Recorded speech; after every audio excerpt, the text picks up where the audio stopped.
চলো আজকে বানিয়ে নেওয়া যাক রেস্টুরেন্টের মতো চিকেন বাটার মশলা। প্রথমে চিকেন ভালো করে ধুয়ে পরিষ্কার করে নিয়েছি। এরপর একে একে 2 চামচ টক দই, 1 চামচ আদা রসুন কাঁচা লঙ্কা বাটা, হাফ চামচ হলুদ গুঁড়ো, হাফ চামচ লঙ্কা গুঁড়ো, হাফ চামচ জিরে গুঁড়ো, হাফ চামচ ধনে গুঁড়ো, হাফ চামচ লবণ, 2 চামচ লেবুর রস, 2 চামচ সাদা তেল দিয়ে ভালো করে মেখে আধ ঘন্টা রেখে দেবো।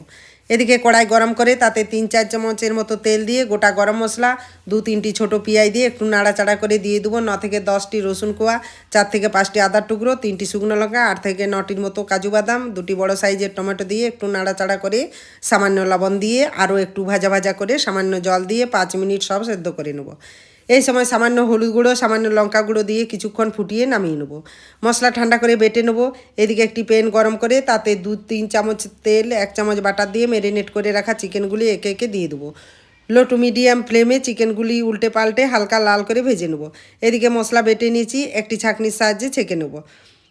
আবার কড়াই গরম করে 3-4 চামচ তেল, সাথে 1 চামচ বাটার দিয়ে বেটে রাখা মশলা দিয়ে দেবো।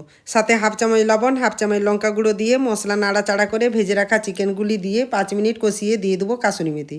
ভালো করে মিশিয়ে দিয়ে দেবো জল।